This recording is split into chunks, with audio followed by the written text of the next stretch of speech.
Alrighty. So how are you doing today? I'm doing great, Amanda. How are you doing? Good. And is the sound okay? Yep, you sound perfect. Okay, great.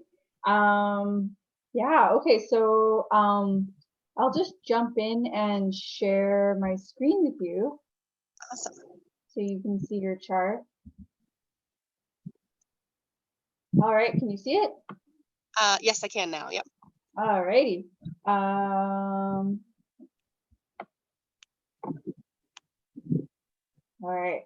So just for anyone listening to this recording, so I'm doing these kind of exclusive live astrology chart readings for the Spiritual Social Network. So it is kind of different than how I usually do it. It's more like quick and kind of jam-packed in about 30 to 45 minutes. And just to give a kind of sense for people who are unaware of how birth charts work and the complexity and intricacies of the birth charts. So that's what I'm doing here. So whoever is volunteering their birth chart is agreeing to have it be kind of open and public and agreeing to have it shared on different platforms and stuff like that, but it's giving people a sense of what a birth chart reading is. And then for the person doing it with me, it's a little bit shorter than usual, of course, but it is open to go back and forth and ask questions. But for the most part, I'm just gonna like dive right in and give you kind of an overview and as much information as I can, and hope it's helpful. But just keeping in mind that it is a little bit different than like a full-on one-on-one birth chart reading. Usually they go for like an hour and a half, and it's private, right? So yeah, but Elsa, feel free to interrupt at any time and make comments or ask any questions. All right. And all right, so I usually start with the rising sign because that's actually the first house. So how familiar are you with astrology? Have you looked at this before? I am a beginner. Like Okay. I do not. I know my sun, moon, and rising, and I know where my Taurus is, my north and south node, or excuse me, my midhaven, and that's about it. Cool. Okay. More than most people, but yeah. Okay. So okay, for anyone watching the recording as well, a little basic overview that so wherever you were on the planet at the exact time you were born, can I ask you to put on mute unless you're talking? Yeah. Just because of the just because of the wind. Thank you. Yeah, so the planets. So in this chart, the green planets on the outside. Oh, sorry. That's where the planets are right now, actually, for everyone. So you can see Saturn is in Aquarius for everyone. That's where the planets are. So when Elsa was born, the planets were like in these spots. So when she was born, the sun was in Scorpio, right? So this is like where they were for everyone, but at the moment she was born, it creates this like snapshot for her life. And then the house system actually creates a second wheel that's a little bit more personalized because it's based on the time of day that she was born. And that's why it's so important to get down to the minute as close to the exact time as possible because it changes your whole house system starting from the first house. And then it also can actually change your moon sign because the moon changes signs every 2 or 3 days. So sometimes in one day it can switch signs. So it's important to have the exact time to be super specific with the astrology and what you can look at.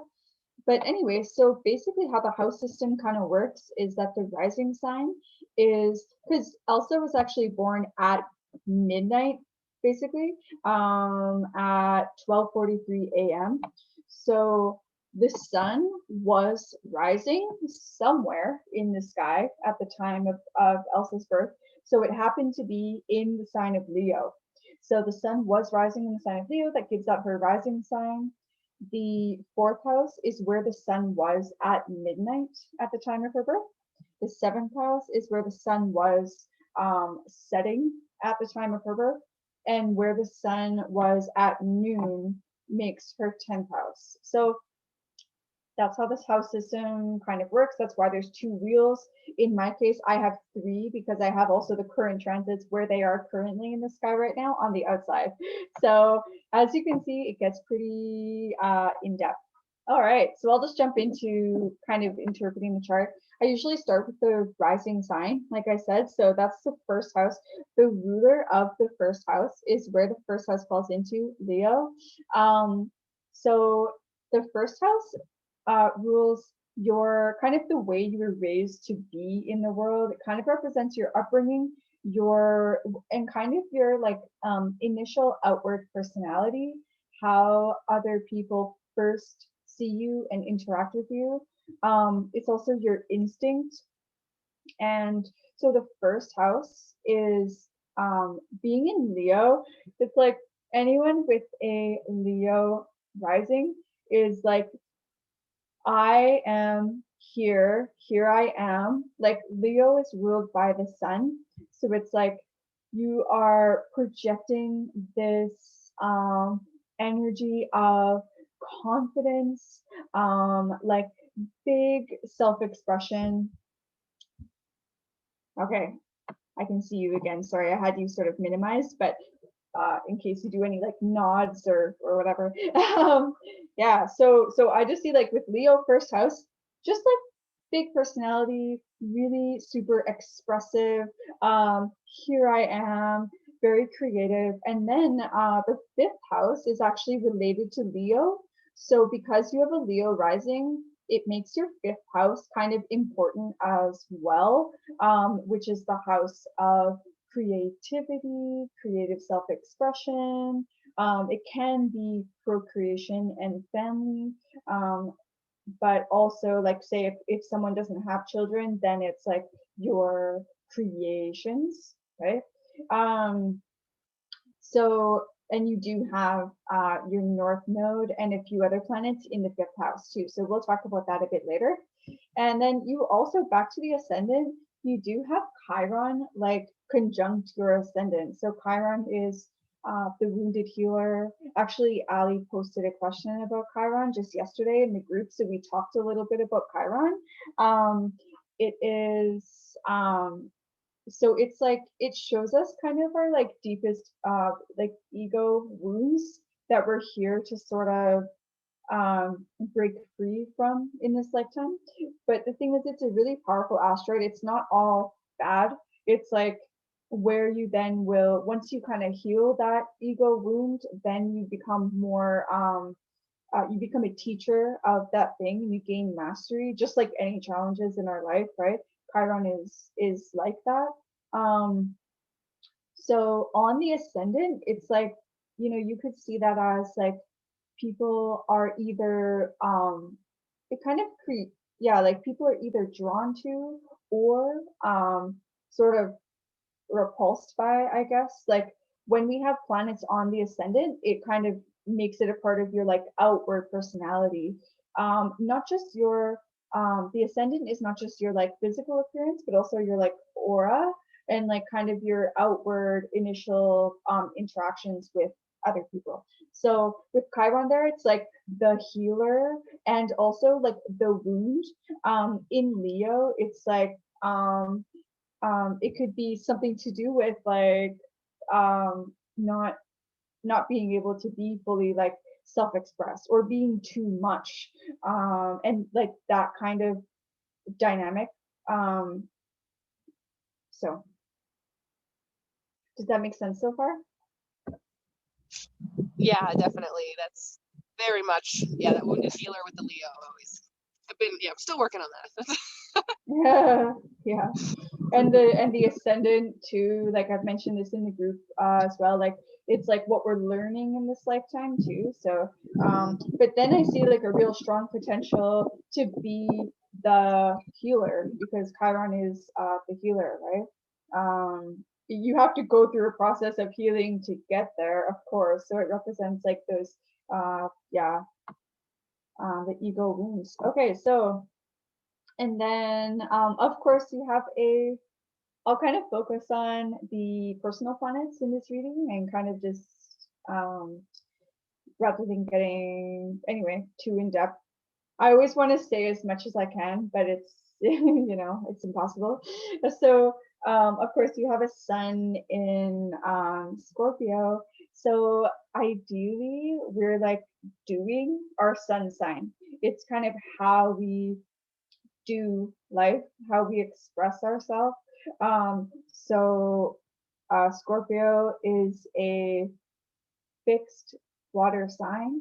So they're very deep, psychic, intuitive. They, yeah, I mean, there's so much to say. I don't even know where to go with it. But ideally, kind of being and expressing yourself as a Scorpio is, you know, what you came here to do in this life. But also, Scorpios are where it's like the shaman of the zodiac, right? You also have Pluto in Scorpio and your fourth house, which is another kind of key house.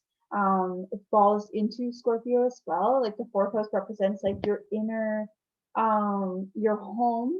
So literally like your physical home and like the mother, but also like the home within yourself and how you have a relationship with yourself. So it's like very shamanic, like Scorpio is all about transformation. It's like the phoenix that, you know, bursts into flames and like and then rises from the ashes, right?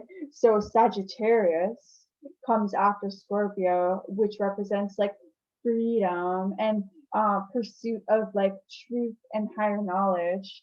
Scorpio is like what comes before that, like the ego death, the surrender. So people with Sun in Scorpio, like that's kind of like almost like a mantra, like almost in any conversation, any almost in any moment you could say, okay, how can I let go or surrender? Because that is your power. Scorpios are like the most powerful.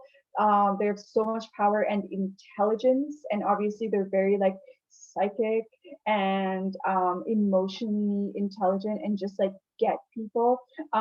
So but they get their power from letting go, because their tendency is to like try to have control or to like possess or control things or yeah, so obviously they are like this like power and intensity and intelligence, but they have to do the work, right? And so you do have like um yeah, with Pluto there too, like Pluto is a super powerful planet, as it's also on the 22nd. And so because you have a sun in Scorpio, then Pluto is like your ruling planet as well.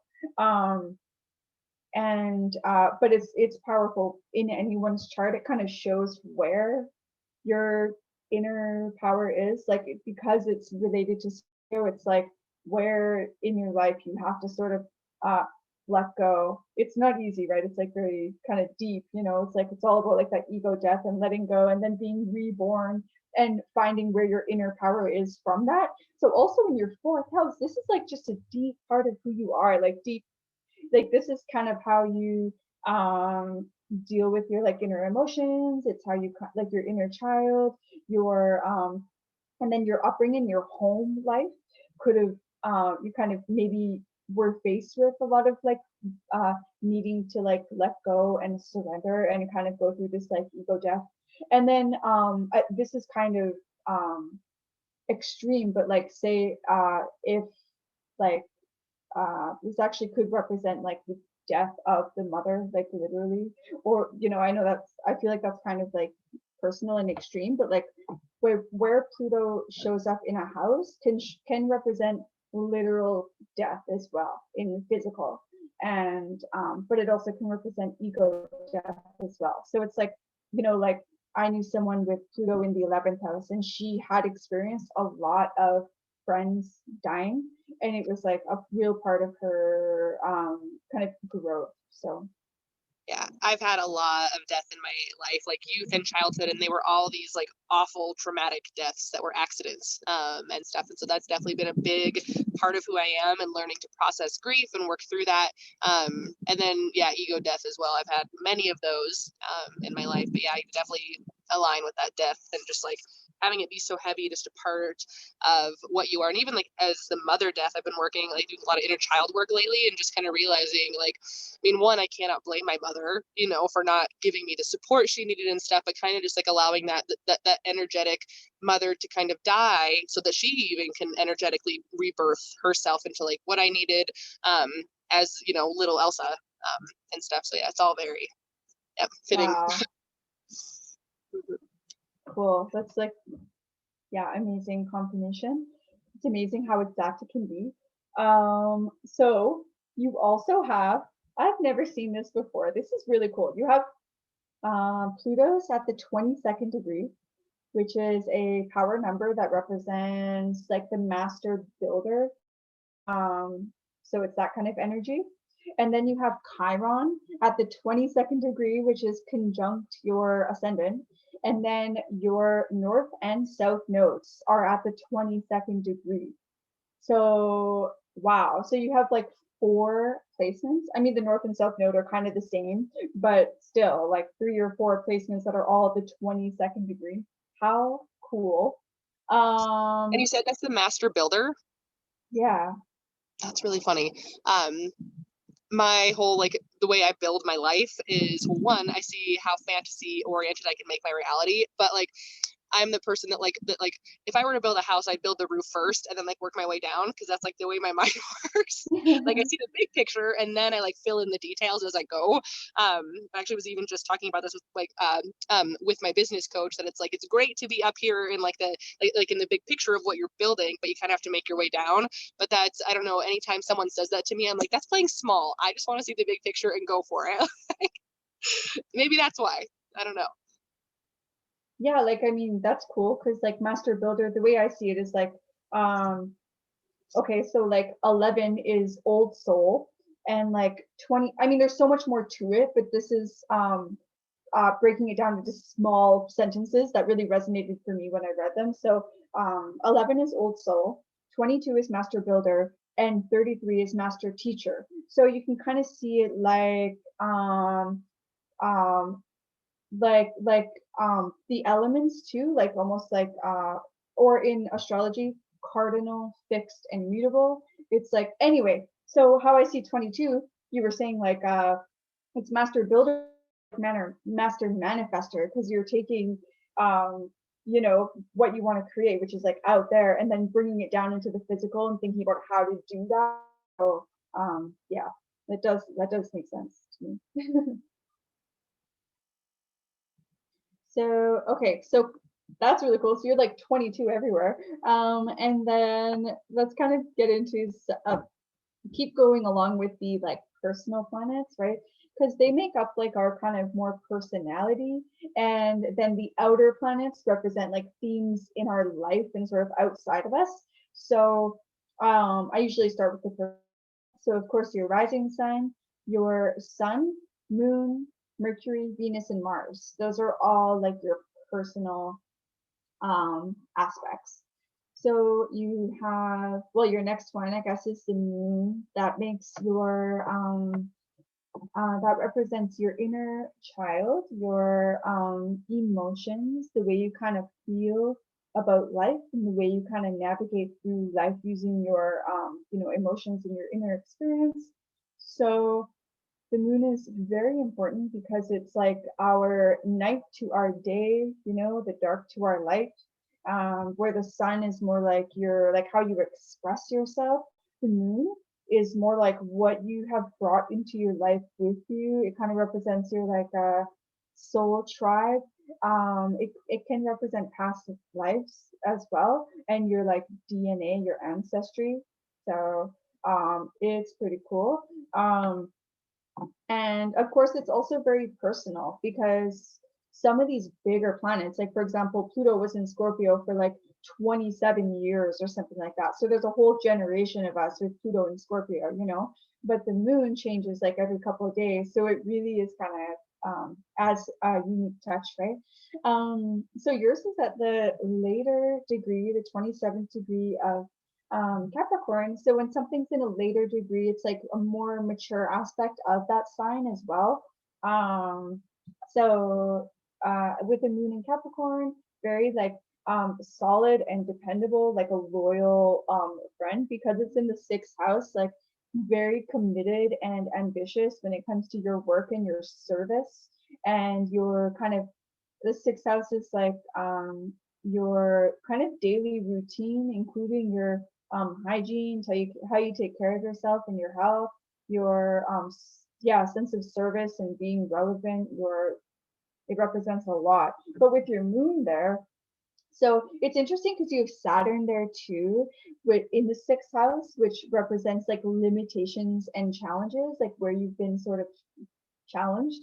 So the sixth house for you, like your work and your service and your daily routine and taking good care of yourself and your health, like it's like a place where your heart is in a way. It's like where your passion is, and your inner child, like the way you take care of your inner child.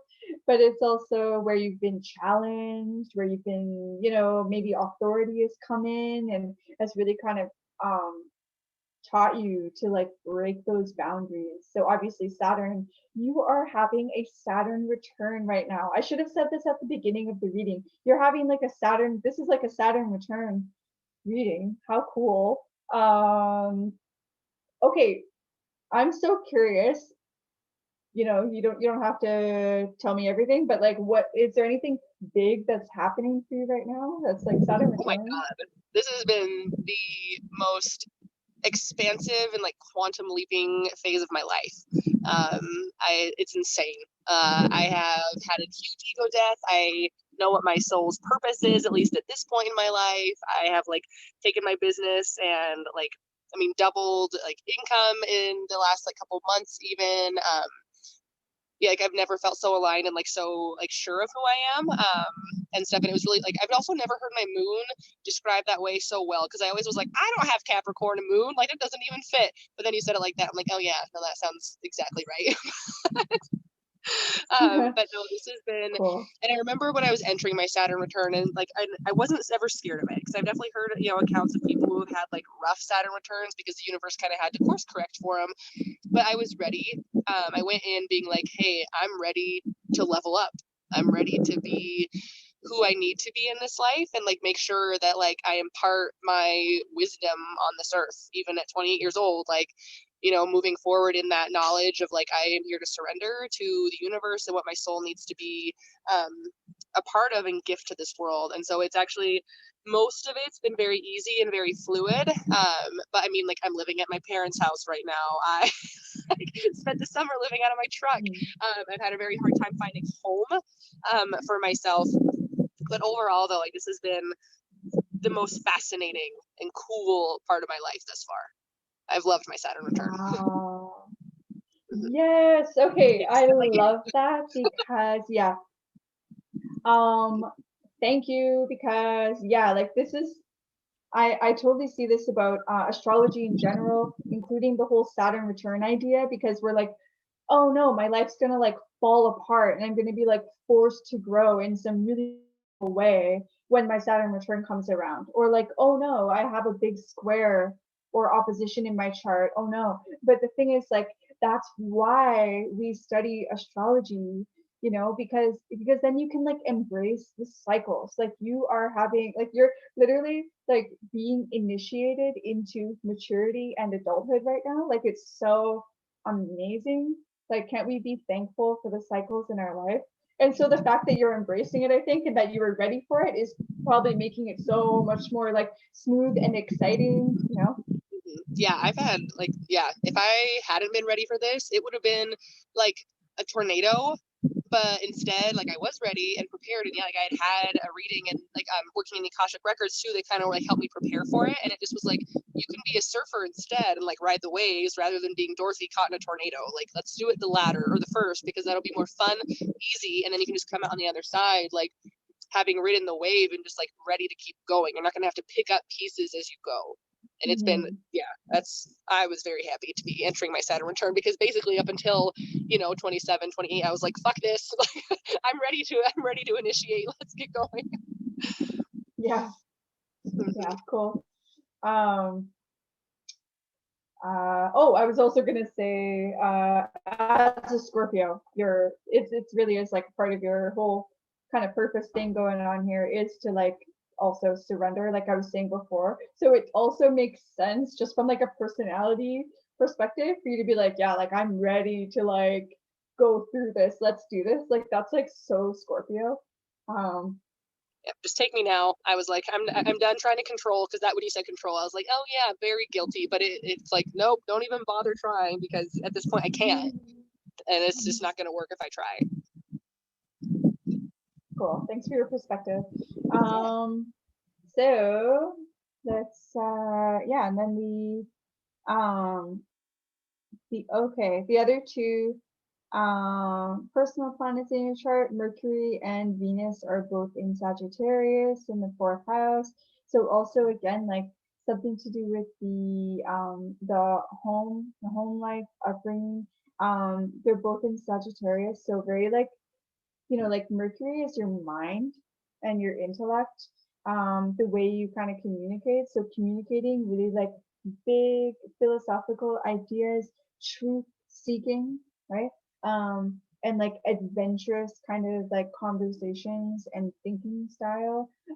Your intellect also is like in the fourth house, so like at very like deepest part of who you are and your core, like so you probably are like, just when people get to know you, it's like you're a very like deep person and you want to go like, all the way to like discover. And it's so cool because like the Akashic record is like the truth, it's like a whole lot about it, but it's like where you go to find like kind of all the answers that are like there, right? So that's like super cool.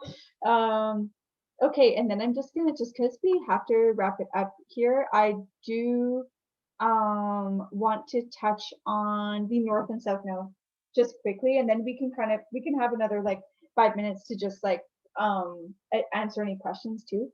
But so you're of course at the 22nd degree, master builder. North and South Node represents your kind of past life, like kind of the job, like the soul job you had in your past life, or also like, some people don't really believe in past lives. That's fine, but it's like the energy that you've brought into this life that you're kind of, it's like, yeah, the energy you're bringing into this life that you already kind of have mastered, which is great. The Gemini for you. So in the 11th house Gemini, you could have been like a inventor of some kind in a past life or something, or like a writer and communicating this somehow with your community. So but the thing is, like in this lifetime, it's like, yeah, we do have these like gifts, like for example the South Node in Gemini, it's like a part of your kind of gift that you have. But we don't want to fall back into our past life. We should be challenging ourselves to reach towards our North Node. In Sagittarius, you might be kind of in your life sort of challenged to reach, to stretch outside your comfort zone, to try to find the truth, to be like an eternal student and teacher, to kind of be adventurous. It's something we're learning though, like the Sagittarius. You do have your Mercury and Venus there too, so it is a part of your kind of personality makeup, which kind of helps you along to achieve your, North Node, your kind of mission in this lifetime.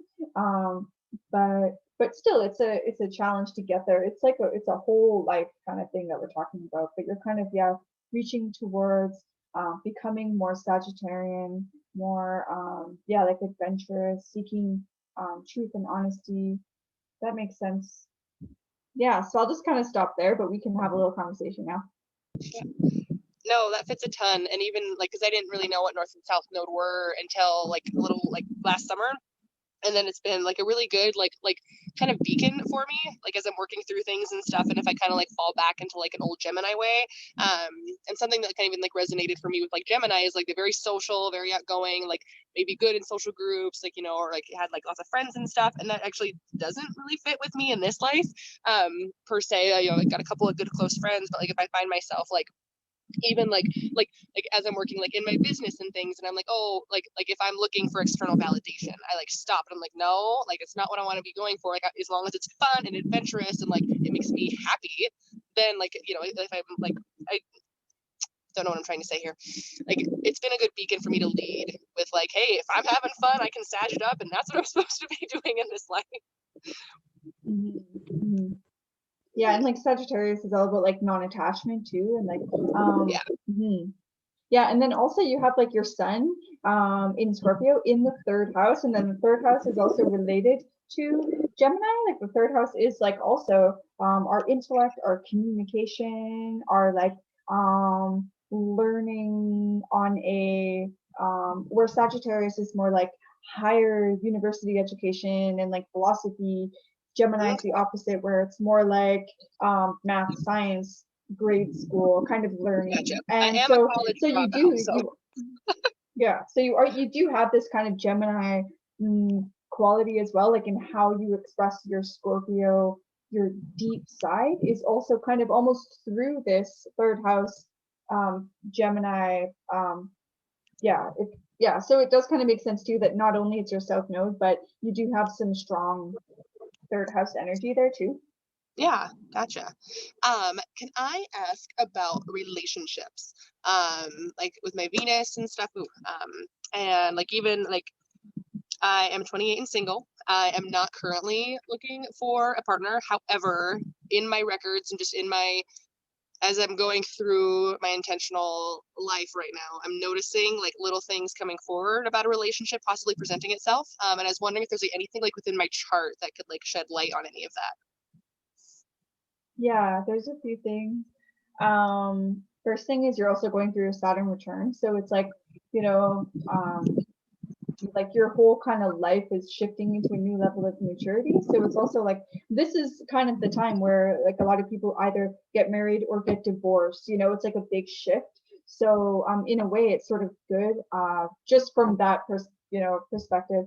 Not necessarily astrological, but just almost like when there's this big shift happening, it's like it's almost good to be single at this time because then you're creating who you're going to be for your next like ideal relationship, right? Because your whole life is changing. Okay, and then so for like relationship and partnership, that's like the seventh house, which it's also like it's the opposite of the first house. The first house is like I am. The seventh house is like kind of what we almost like project onto others. So that can tell you something because you do have Lilith, Black Moon Lilith, shows us where we've been sort of suppressed in our life and then where we'll sort of like rise up and break free from that. It's like the rising of the suppression and the rising of the divine feminine within us. So it shows up in your seventh house, which represents like partnerships and relationships and kind of like how you go about relationships could be sort of a place for you in your life where you've been sort of like kind of suppressed or shut down and kind of it's maybe like a area of your life where it's sort of it will take like sort of rising up and breaking free. Like the fact that it's in Pisces too can be a little bit like Pisces can be a little bit like airy fairy or like not really knowing what um like they're not very grounded in reality. So sometimes they kind of like get carried away. So just with that showing up in your seventh house, it's like maybe like kind of like unrealistic expectations, or not really when it comes to relationship, like not being totally kind of grounded in the reality. So just that could be kind of where some lessons are You're happening. telling me it's not going to be a Disney fairy tale? Yeah. Come on.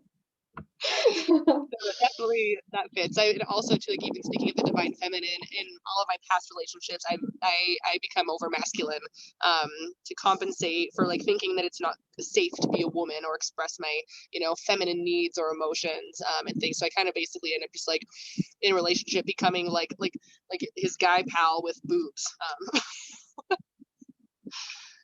Yeah, and then Venus, like Venus in Sagittarius can be a little bit like in relationships, can be a little bit like uncommitted. Like Sagittarius is like the epitome of like they're the probably the only sign that can be. I mean, that's not your sun sign, right? But Sagittarians could be in like a polyamorous relationship, for example. Like they're like probably like the one sign in the zodiac, maybe Aquarians too, but like, you know, that can kind of and also like when they're done with the relationship, they move on. So it's like to learn and grow with that person, and then when they're done, they're done. So I'm not saying that's like who you are, but your Venus being there can kind of when it comes to like the kind of people that you're attracting to you as well, on a romantic level, it might be attracting people who are have that kind of Sagittarian, and that might be a part of your kind of lesson there as well. So I'm just throwing out an idea. I'm not totally sure, but the whole Sagittarian like non committal kind of like moving on quickly, yeah, that's kind of a Sagittarian. um, No, it's very helpful though. I'll keep you up to date as and if a partner transpires. That's yeah, let me know. yep. Awesome. Yeah, astrology is so fun because I mean a lot of times even like in the records too, it's just very actualizing and reassuring and just like, oh yeah, like I already knew that about myself, but it's nice to like put a name to it kind of. Yeah, totally. Yeah, like in the records, sometimes, yeah, you go in there and you're like, you ask these questions and you get the answer, you know, or, you know, information or wisdom. And it's like, okay, like I had that idea, but not in those words. And so that's kind of like, I loved, yeah, like listening to my chart because it was like, okay, like I definitely understood those aspects of myself, but it's so nice just to know that like there's a little bit of like rhyme and reason behind it. Yeah, totally. I know it can kind of make things a lot more clear for us. And then at the same time, like I think sometimes people look at astrology and think that they're like, oh no, I don't want you to tell me my future or something like that. And it's like, no, it's not like because I'm reading your chart that that means that you are this way, or that this is all going Yeah. to happen to you, or that you're stuck with it forever. No, we have free will, but like, you know, but this is yeah, it can give us so much insight. And like a lot of people really I'll just quickly read, like just for the recording as well, I'll just read this a quote from my astrology teacher. So it's kind of about this concept. Sorry, I just have to pull it up here. So okay, so my astrology teacher, Kai Pacha, with a K, so you can find him as well. He says, your birth chart is not who you are, it is the intention your soul has for this lifetime.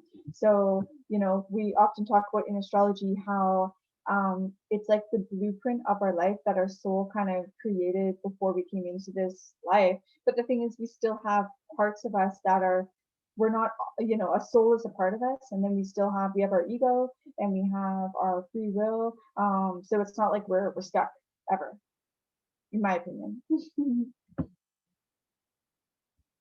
No, I love it. It's like, yeah, take what resonates, leave what doesn't, but just like have it all in your back pocket going forward. And yeah, it's infinite information. It's not infinite answers. Yeah, exactly. It's not a math equation. It's an English paper. It can be it can be whatever you want it. Yeah. It's the way you interpret it. Yeah, and for someone who's like doing astrology readings, I have to be like responsible that like, you know, that the client knows that that but yeah, but I think it's also important just as we go through life in general to not be attached to any ideas or anything that someone else tells us, and just to know that, you know, it with a grain of salt, take everything with a grain of salt. As a Scorpio who has struggled with attachment and control issues, don't don't be, don't be Yeah, attached to the always. outcome. Yeah. Also, just so everyone knows as well, in the spiritual social network, I'm doing these for a limited time. I'm not going to do it forever, but this has been really fun for my learning, and then also to share more about virtual readings with everyone.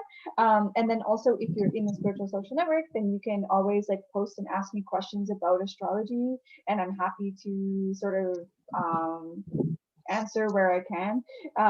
But if you're interested in a like one-on-one reading that's more like 1 to 1.5 hours long, private, confidential, recorded, then you can check out my website, astrologyroots.com, exactly how it sounds, astrologyroots.com. And on Instagram, I'm astrology.roots on Instagram. So if you're interested to follow me there, then go ahead. And thank you so much, Elsa, for offering your birth chart today. Yeah, thank you. That was super fun to get that message. I was like, oh, of course, that sounds like a good time. So open book. Sweet. And let me know how your Saturn return goes. Like, I'm so curious, you know, over the next year, like what happens. And, oh yeah, you know, big plans, big shit's coming up. Awesome. Yeah, thank you. All right, have a wonderful day. See you later. Bye. Bye.